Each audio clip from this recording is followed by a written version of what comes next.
Greens are coming for you, Rhaenyra. And for your children. You should leave Dragonstone at once.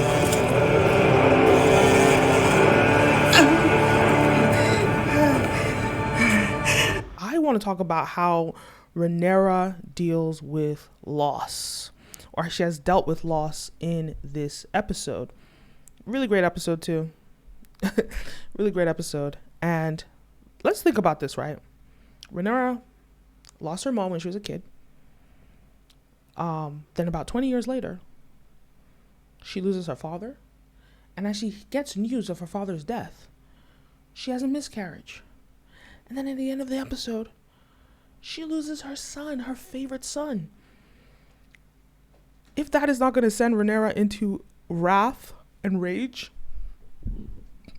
if that's not going to make her murder and kill and finish the Greens, I don't know what is. We've seen Rhaenyra as a peaceful leader. We've seen her peaceful. But now they have put or instilled anger in her. So, Rhaenyra is now going to be an evil woman. Well, I don't know about evil, but we're seeing a different side of Rhaenyra. So let's first talk about this, right? Let's think about mourning and this episode and the way that Rhaenyra has mourned in this episode. And the first thing is thinking about the fact that when it came to her mother's death, she got to bleed that out. So she understands what mourning looks like, what it feels like, overcoming her mother's death, you know, having the whole family distraught by that. She understands what that looks like.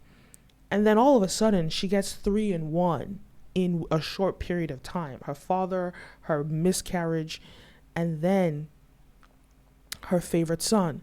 It's back to back to back. So in a way, even though Rhaenyra didn't want to start this war, she didn't want to, kick off this war, she had to, because she's already experiencing the spoils of war. She's already experiencing, I said, the spoils of war, the hardships of war, the pain of war. The war has already started within her.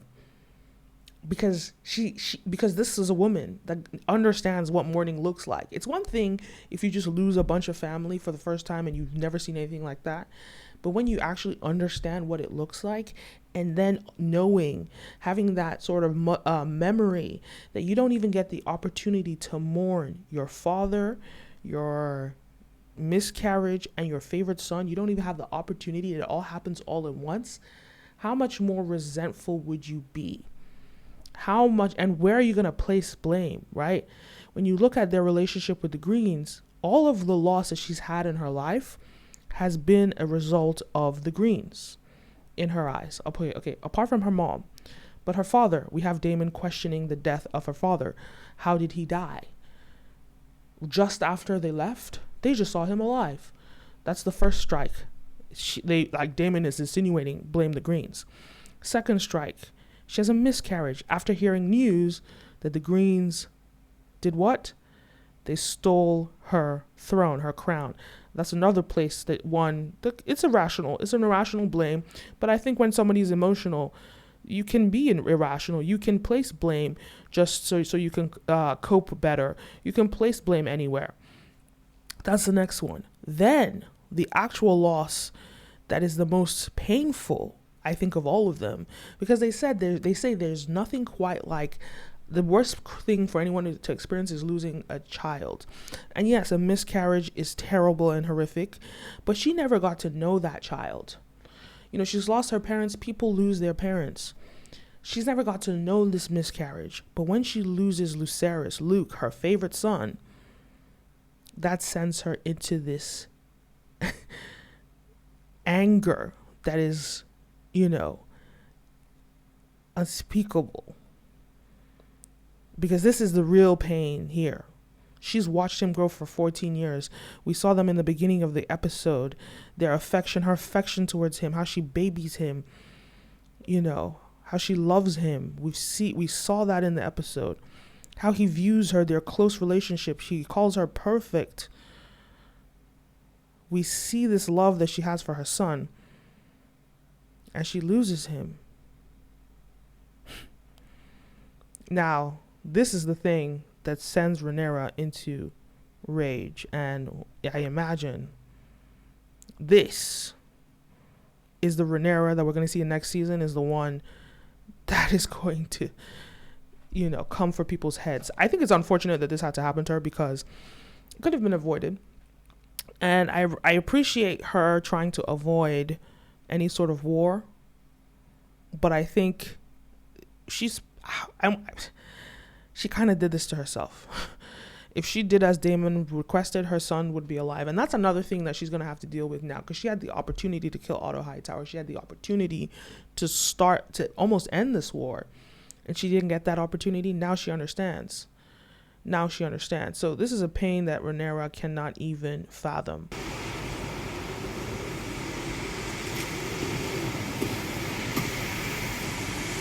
Storm's End is a short flight from here. You have Baratheon blood from your grandmother, Rhaenys. And Lord Boros is an eternally proud man. You'll be honoured to host a prince of the realm and his dragon.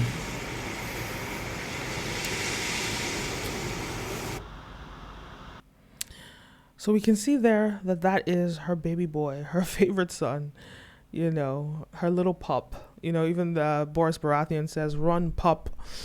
And, we saw a lot of foreshadowing in the episode of his death, her closeness in him in the first episode. Whenever we see in House of the Dragon or Game of Thrones, a little bit too much closeness, somebody's going to die, something bad is going to happen.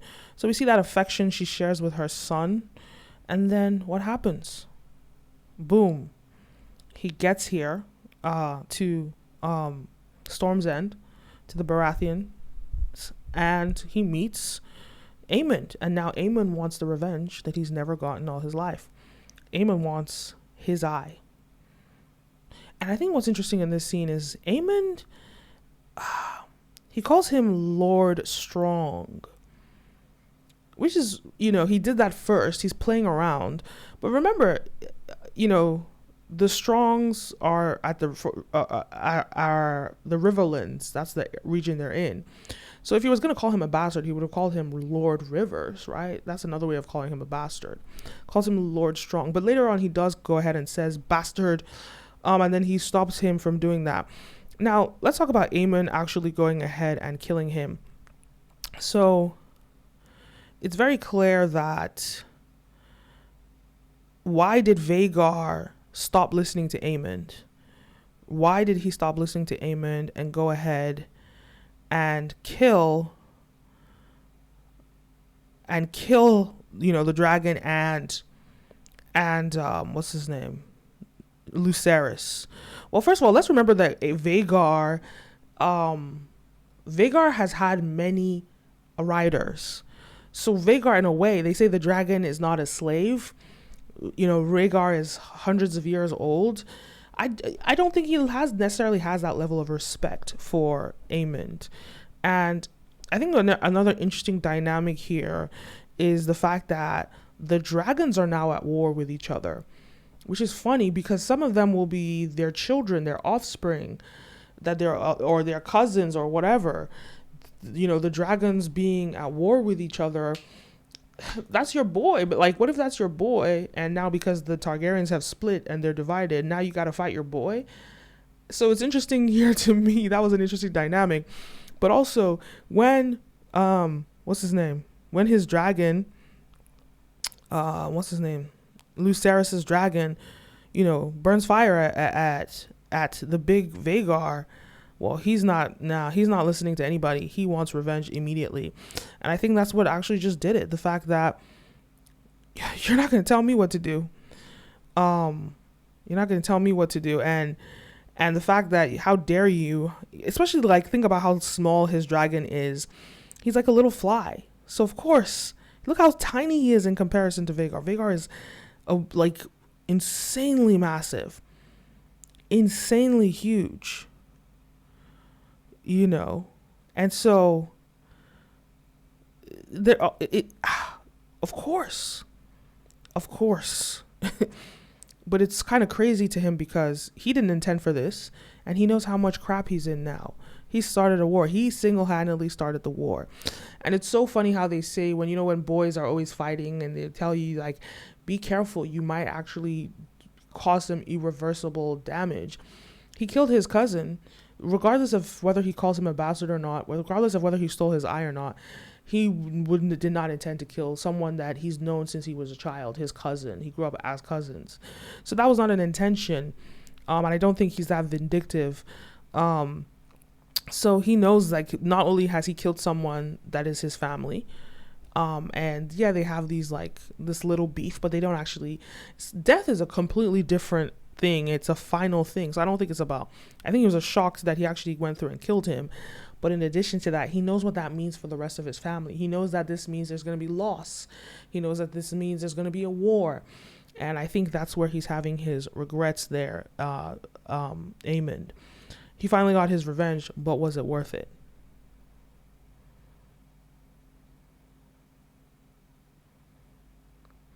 And this death is obviously Rhaenyra's greatest loss, and we're going to see her transform into something else, because there's nothing like a mother that loses her child, but losing your child to a murder due to carelessness, and I don't know if she knows it's carelessness. She probably thinks it's intentional, but losing your child this way, it's gotta hurt. Like, it's gotta be more painful to her, the fact that she had the power to even end this war, not even necessarily end it, but strike the first blow, and she didn't take that opportunity. And Daemon is probably sitting there like, I told you so. Because at the same time, that's another dynamic that needs to be understood. These are men of war, and it is times of war. So when they're pushing her to start this war, they know, because they know what war looks like. They know what it takes. But she doesn't know what it takes, and that's the parallel between her with Alicent. When I said in the last episode that Alicent is an idealist, and Alicent, she wants to move forward without causing a war. But all the men in King's Landing understands that people must die if they really want to affirm their throne, affirm themselves in that throne. Rhaenyra is also being this idealist, wanting to keep peace. And it's a level of, on both sides, between the men and the women, stupidity and naivety. And I say that with the men's side, because the stupidity is the willingness to start a war as if war is something to just run into, right? It's a painful thing. But also with the women, also the stupidity is not wanting to start the war because you got to nip it in the bud, and we see all the women always avoiding war, but the men are pushing us towards it. And then it's the boys that actually start the war. That's also an interesting dynamic. The coming war against the darkness in the north, the conqueror's dream.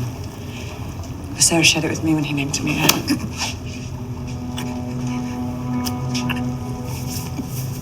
My brother was a slave to his omens and portents.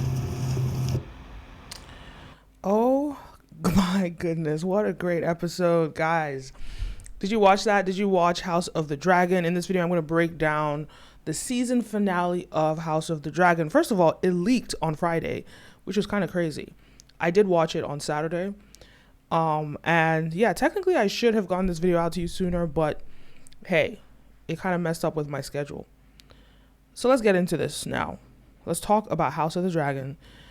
And I think the first thing that really stood out to me in this episode was the parallels with the previous episode. And similar to Alicent and Otto Hightower's, how we saw the parallels with their inner conflicts within House Green, we see the same with Team Green. We see the same with Team Black. And in this case, it's Daemon versus Rhaenyra. But I feel the conflict between the two of them is a lot more subtle. Well, apart from obviously when he strangles her in this scene here. But it's a lot more subtle than it was even in the Greens. It was clear that Alicent and Otto were battling against each other, right? Not battling, but seeing who could get their hands on Aegon. Now, in this case, the power dynamics are different. The division in this camp is a lot different. In the last case, it was about who had proximity and control over Aegon, who is the king. In this camp, with the Blacks, it's very clear Rhaenyra is the heir. Now, this struggle is not about who's going to take control, but it's about how is Rhaenyra going to take control? And we see Daemon like this backseat driver who is so eager. This is his only opportunity to actually have proximity to ruling and actually have a say so. And immediately as the episode begins and he finds out, that they've stolen her throne, he takes that position and he begins fighting. He begins figuring out how he's going to win this war. He gets into battle mode, and in his view, he doesn't even need her permission to do anything. He's ready to go ahead with it because he sees it. I guess probably the way that he's envisioned her leadership is that he would have a lot more control. But you see, the truth is, Rhaenyra made it very clear. She made it very clear to her sons, who are her heirs, do not allow them to do anything, especially Daemon, without my permission. So that's a very interesting dynamic there. So it's really about the how of ruling as opposed to the who with the Greens in the last episode. This is about how is the kingdom going to be ruled, and that's the inner conflict that we see in House Black. So when it comes to Daemon, I think he has a very complex relationship with ruling and power and his proximity to it. He's this backseat driver, and we saw him with Viserys always getting stopped and blocked, and Viserys was always very, overt about almost, I won't say rubbing it in his face that he wasn't a leader, but blocking him. He was a blockade. And Rhaenyra, a woman who naturally is more submissive by nature, she doesn't have that same kind of blockade. In addition to that, that is his lover. That is his woman. So he has a lot more influence with ruling in this case. But still, I think what bothers him is the fact that, number one, he sees his brother in her, the passiveness in what he would look at it as, but really it's the peacefulness, right? Her unwillingness to, jump into a war immediately. He sees it as a sign of weakness. He's called his brother weak for that many times. And he wants to be the leader. He wants to take over, but Rhaenyra isn't letting it happen. So why did he strangle Rhaenyra? Why did he strangle her in that scene? Because of her peaceful leadership and what he defined as weakness. We saw him say that with his brother Viserys, and it used to drive him crazy. He called him weak in front of all, everybody in the throne room. And I think this strangling her, the reason he strangled her was his one opportunity to seek vengeance to Viserys, because of that weakness that he sees in her, which is the peaceful behavior, the need to keep peace in the realm. He sees this, he's a man of war. He sees this as a sign of weakness. And strangling her for the first time, he has this access to end her life.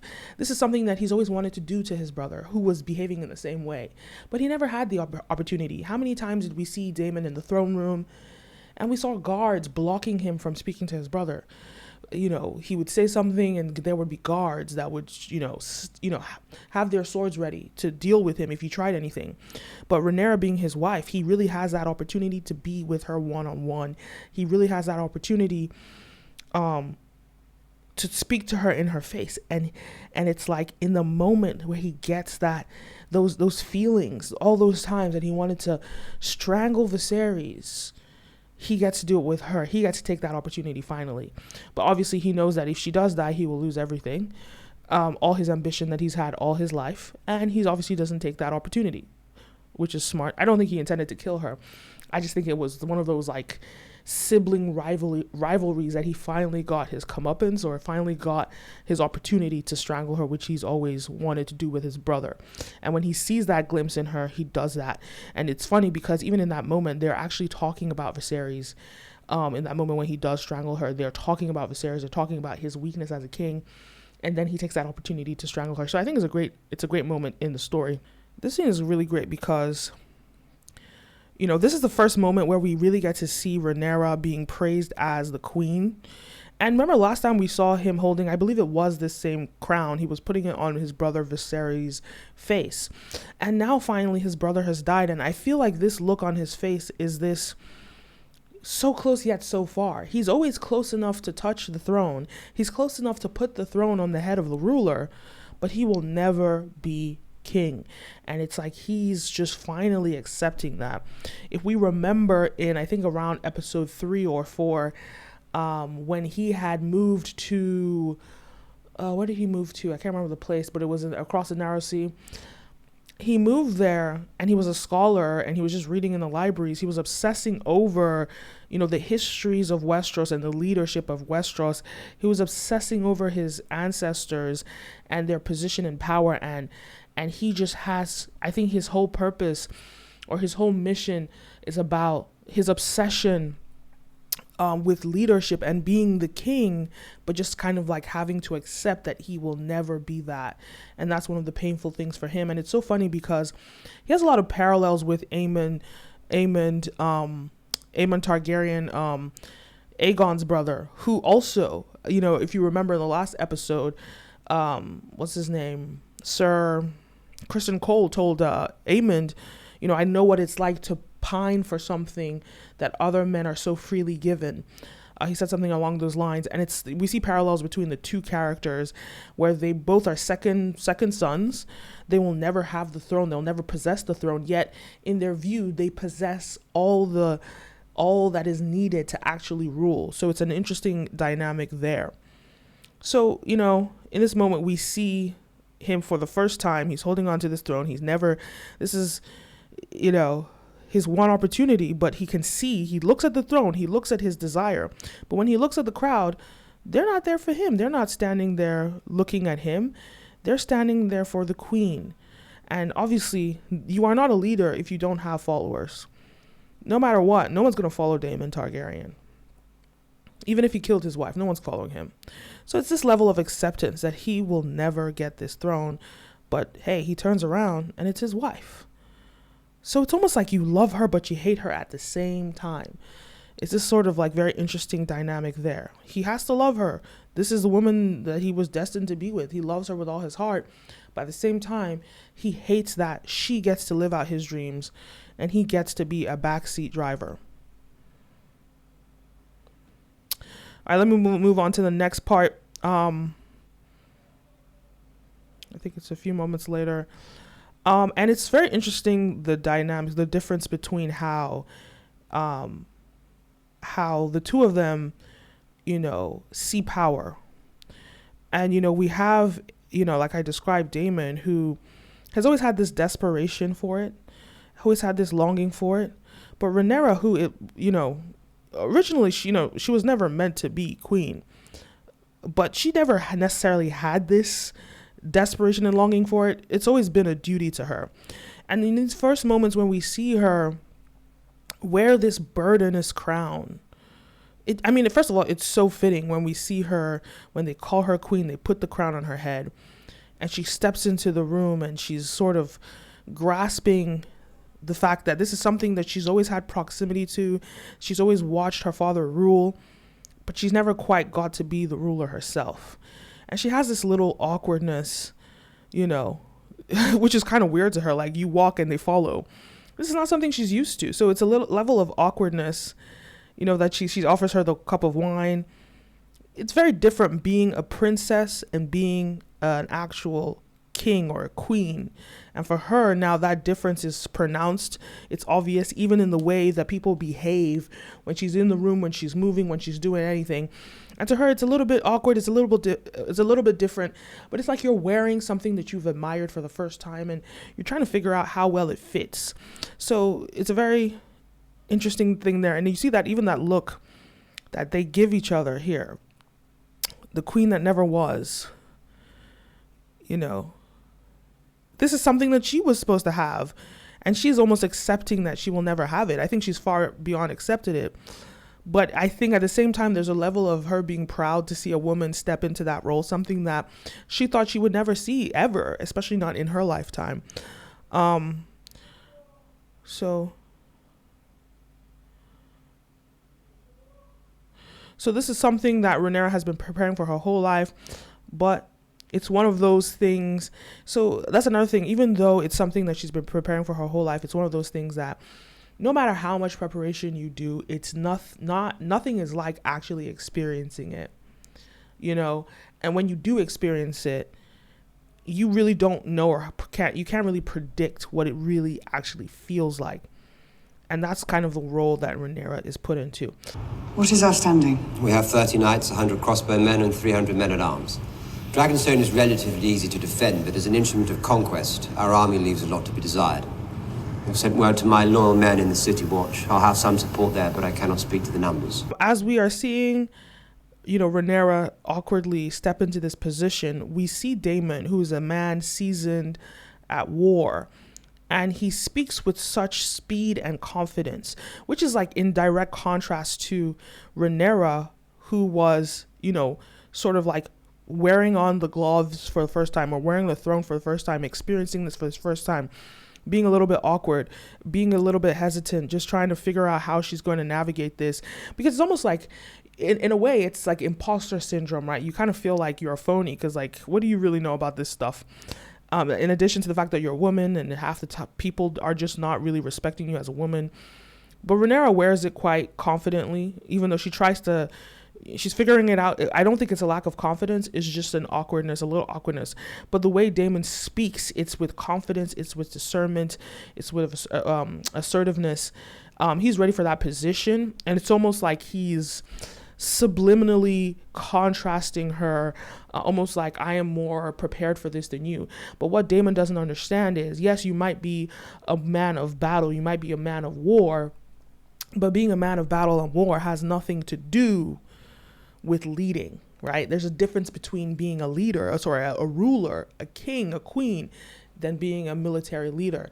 And so Daemon, when he looks at the histories that he studied, Aegon Targaryen was a man of war. He usurped, or he kind of took over, colonized Westeros. So he conquered Westeros. That's the word I was looking for.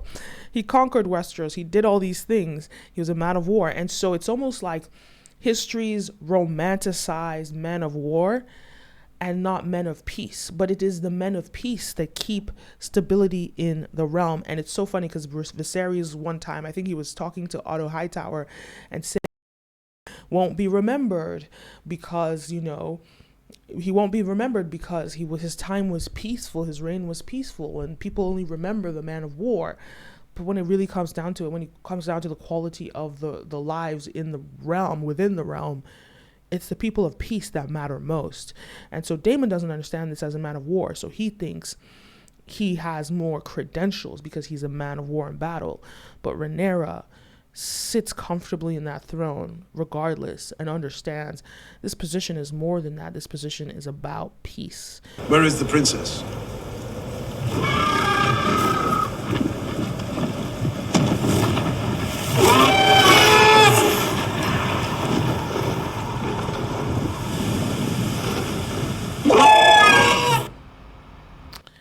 So in this moment, Rhaenyra really has the opportunity to end Otto Hightower's life and end this war, you know, but she doesn't take that opportunity. And that's probably one of the most painful moments in the episode.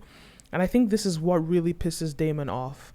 The fact that we've been given so many opportunities and you don't do it. And yes, we all know this is an exact mirroring of what happened in, I believe, episode 2. This is they're in Dragonstone, and that time it was them going against Daemon for being the rogue prince. I think that's the name of the episode. But this time, Daemon and Rhaenyra are on the same team, and they're against Otto Hightower. And it's actually quite interesting because the first time we saw this scene, yes, Rhaenyra was on team Viserys, same as Otto, but they were there with different missions and different agendas. Same agenda, different mission. So it was almost like there were three parties in that scene.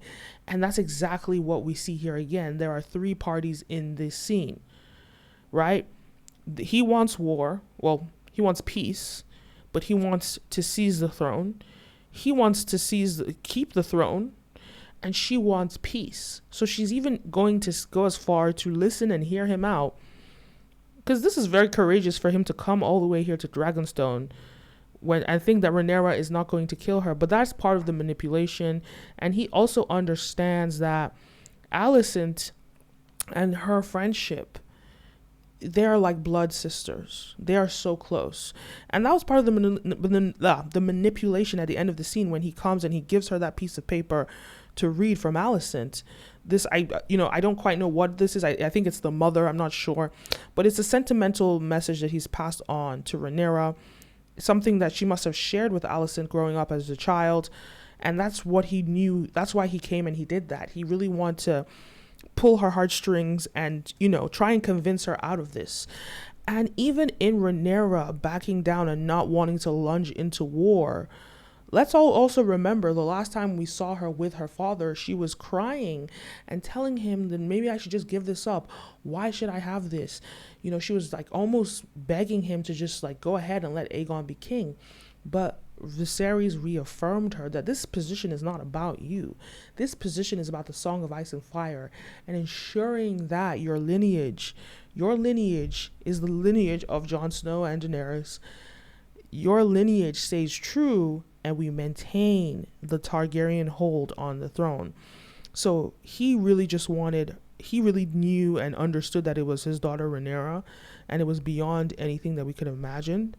But I think what Viserys, and I broke this on another episode, I think what Viserys really believed was that it was having children with his first wife, that pure Targaryen bond, is what is needed to continue the Targaryen lineage, as opposed to watering down his lineage with Alicent's children.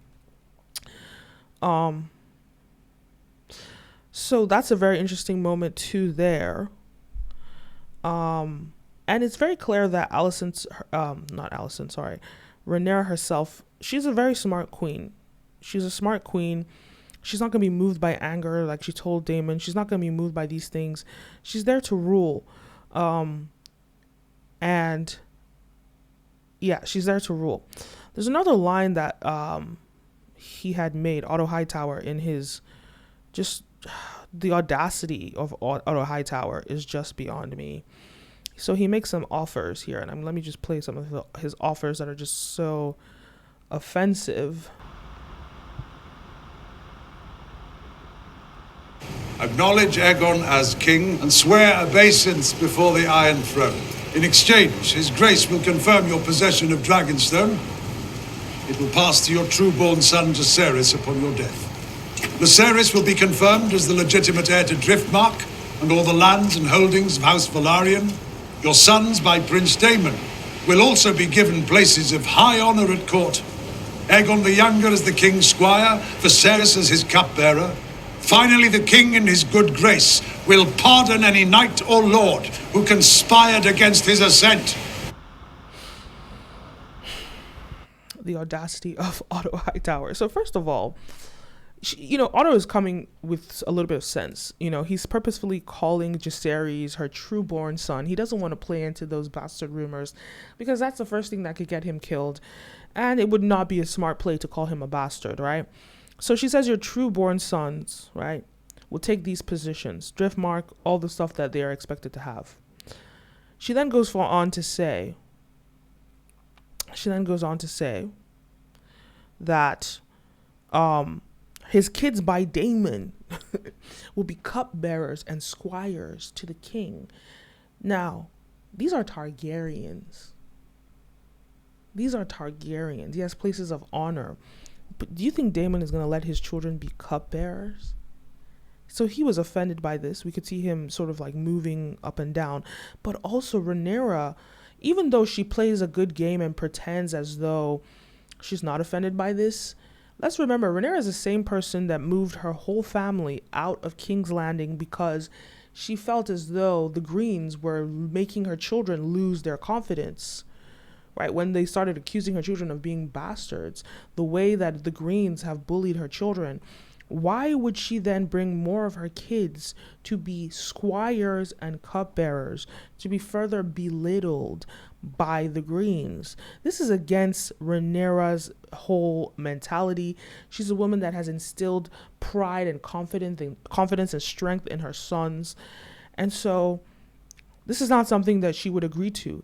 But as a peaceful woman that she is, she doesn't, move in a rage.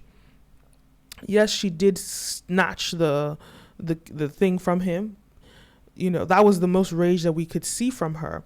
But there was a level of, her femininity and softness in that. It was almost like a telling him off. She didn't scream in his face. She just snatched it from him. And in a way, yes. So she's not going to go ahead with that request. At the same time, yes, Rhaenyra is a smart queen. She's not going to move based on anger, just like Daemon. So regardless of the insults, she will move with wisdom and humility. Something her father taught her, and also something that she sees in all rulers. Okay, that's something her father taught her, and that's something that we see in all rumors in Game of Thrones, like a lack of.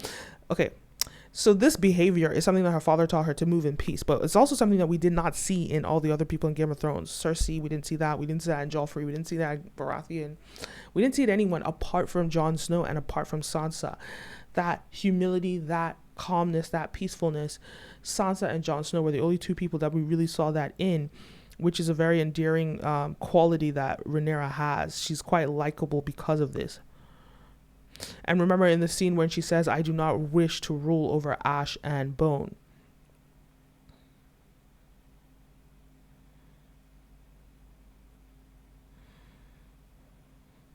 One of the things that annoyed me about this scene is that Rhaenyra was, when she was speaking to Otto Hightower. Let me play it.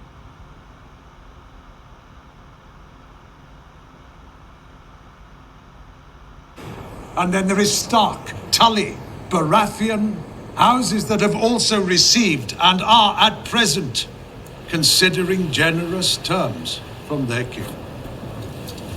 Stark, Tully, and Baratheon all swore to me when King Viserys named me his heir.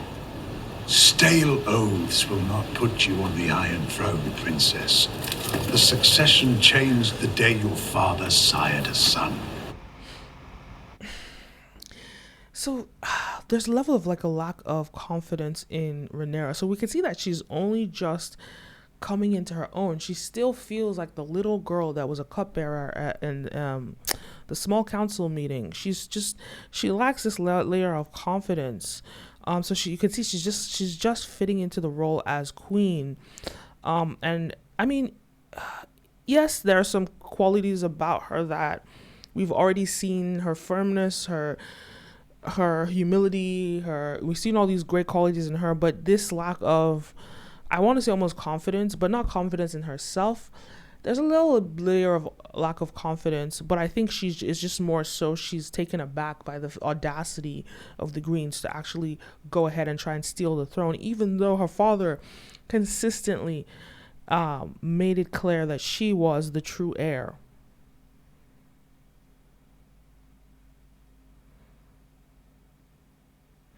And this also explains that inner conflict I told you about earlier, that this inner conflict that she faces, because this lack of not confidence in herself, but assurance, self-security, this level of insecurity because she's a woman and she knows they don't really truly respect her the way they would a man. Is this inner conflict where she is faced with, she doesn't know if she wants the throne herself. Remember I mentioned she was even asking her father, do I even want this? At this cost? Do I even want this? And when you think about her losing her son, she wouldn't have lost her son for this. Absolutely not. But I think at the end of this episode, when she does lose her son, well, now there's no going back at that point. Now she wants vengeance because she's lost her son. What else will she lose? I think another thing that's endearing about Rhaenyra is the fact that she can still, despite all of these things, she can still tame Daemon. She can still tame Daemon. Daemon wants to go ahead and lunge into a battle with all of them. Like I said, he's ready to to lead them into battle. And Rhaenyra says absolutely not. And it's very endearing that it shows she still has this ability. She could end it all right now. She could kill Otto Hightower right now, but she says no. And she has this power over Daemon. He has this layer of respect for her more so than the throne, because we've seen him disrespect his brother openly. But she has this power over Daemon. And the irony is that it is what is her greatest strength is her greatest weakness, and it's her femininity over him that she has this power and respect. He has this respect for her, that he listens, not just her as her position as queen, but her as in her position as his wife. He respects her, and this power that she has over him really, he's the rogue prince. It's impressive.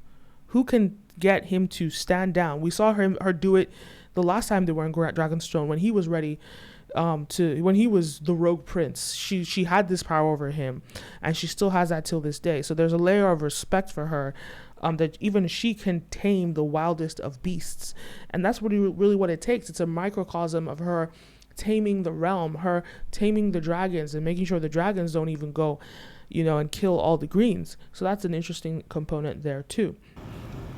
Heedless ambition has always been a Velaryon weakness. Heedless ambition has always been a Velaryon weakness. Very powerful line there. I think what Corlys understands is that his greatest strength is his greatest weakness. His greatest strength is his greatest weakness. What is that? Heedless ambition. Now, he sees himself in his brother. He understands why his brother went and did what he did, because he would have done it himself. He's been trying to do it. He's been trying to usurp the throne, and put his wife there, which he believes is her rightful place. But for the first time, we see Corlys surrender. He surrenders and says, okay, we've wasted all our time doing this. Let's just spend the rest of our days in Driftmark. But the irony here is that Rhaenys reminds him of his duty. Rhaenys reminds him of his ambition. She mentions the three boys, Rhaenyra's three sons, who are not of his lineage. She reminds him that they will not be at peace. They will not be at peace if they do not fight this war. She reminds him of that.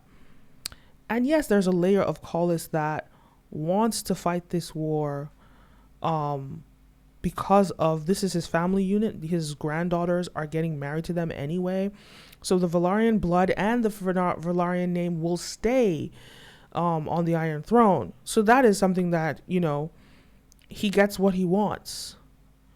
His ambition is satisfied and his family is kept. So I think ultimately he wants to stay true to the Velaryon ways, the Velaryon house words. And that's why ultimately he does decide to support Rhaenyra, because he could have decided not to. But he did decide to. Anyway, those are my thoughts. This is actually a shorter video than normal, but great episode. I can't wait for next season. Let me know your thoughts. Leave a comment down below. Don't forget to like, follow, subscribe, all the above. You're watching Brand Video Pro. And yes, I might make a few more videos about this episode. But aside from that, guys, make sure you follow this, comment, subscribe, do all of the above. And I make videos Mondays, Wednesdays, and Fridays around the business and craft of entertainment. So if you have any series that you want me to watch and analyze, please leave the comment down below. Let me know. Obviously, it sucks that this show is over, but it is what it is. Anyway, let me know your thoughts. Leave a comment down below, and I'll see you next time. Peace and stream.